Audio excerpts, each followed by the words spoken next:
Amara had always believed that life rewarded those who moved fast, spoke boldly, and never waited for anyone. In Lagos, where wealth announced itself through glass towers, luxury cars, and designer perfumes, she had learned early that hesitation was weakness. She was beautiful, polished, and engaged to DAMILOLA ADEYEMI, one of Africa's youngest billionaires. To many, Amara's life looked like proof that she had done everything right. She dressed with precision, spoke with confidence, and carried herself as someone who expected doors to open before she reached them.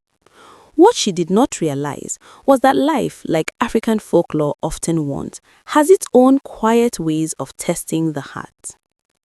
On a hot afternoon, Amara stormed into a private office complex in Victoria Island, already irritated by traffic and a delayed meeting. The marble floors shone so brightly they reflected the ceiling light like water. As she walked briskly in her heels, her phone pressed to her ear, she suddenly stopped short. In her path stood an elderly cleaner, slowly mopping the floor. The woman's movements were careful and unhurried, as though time obeyed her differently. The mop blocked Amara's way, and annoyance flared instantly. She sighed loudly, tapping her foot, her impatience boiling over. "Please, excuse me," the cleaner said softly, her voice gentle and her accent rural. She tried to move the mop aside quickly, but her hands trembled slightly with age. Amara barely looked at her. With a sharp kick, she shoved the cleaning bucket aside, splashing dirty water across the polished floor. "People like you should know better than to block important parts," she snapped, her words cutting sharper than her heel. Some people nearby laughed nervously. The cleaner apologized again, kneeling to gather the bucket, her eyes filled not with anger, but with quiet dignity. Amara walked away without looking back, unaware that destiny had just taken note of her behavior. That evening, Damilola invited Amara to his family home. It was something she had been waiting for, though she rarely admitted it. Despite their engagement, she had never met his mother in person. "She is simple," Damilola said as they drove through quiet streets lined with old trees. "She values respect more than anything. Please, be kind." Amara smiled confidently. Kindness, she believed, flowed upward, not downward. Still, she adjusted her dress, preparing to impress.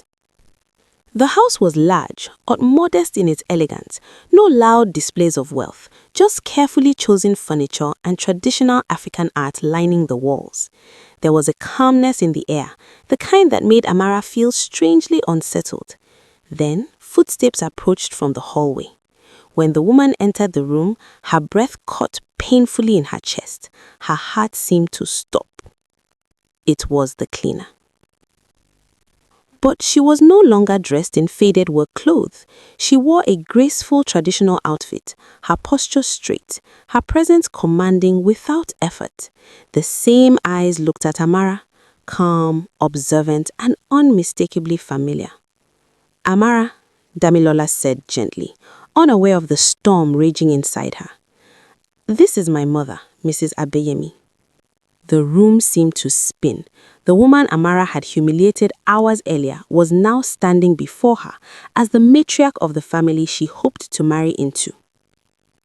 Dinner passed in heavy silence. Amara could barely lift her spoon. Each clink of cutlery sounded like judgment. Mrs. Adeyemi ate quietly, her face unreadable. She did not mention the incident, but her silence was louder than any accusation. In African tradition, silence from an elder often carries deeper meaning than harsh words. Amara's confidence crumbled with every passing second. After the meal, Mrs. Adeyemi finally spoke. "I recognize you," she said calmly. Her voice was not angry, just firm. Amara broke. She fell to her knees, tears flowing freely as she confessed everything. Her impatience, her pride, her shame. She begged for forgiveness. Her polished image shattered completely. Mrs. Adeyemi listened without interruption. "I clean offices because it keeps me grounded," the older woman said after a long pause. Wealth is a dangerous thing when it blinds the heart. I wanted my son to marry someone who sees people, not positions. She looked directly at AMARA. If you cannot respect those with nothing, you are not ready to join this family. DAMILOLA stood silently, his disappointment evident, his love torn between hope and truth.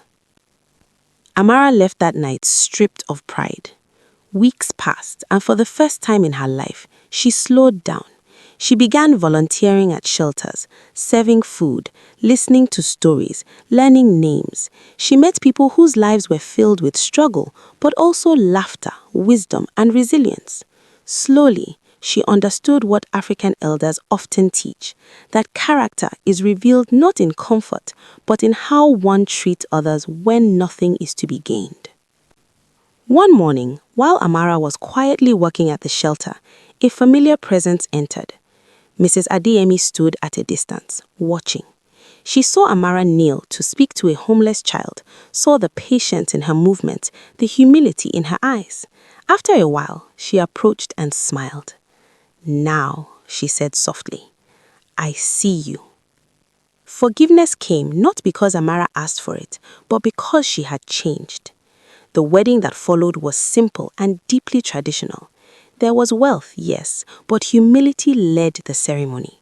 Elders prayed, drums echoed wisdom older than money, and Mrs. ADEYEMI held AMARA's hands firmly.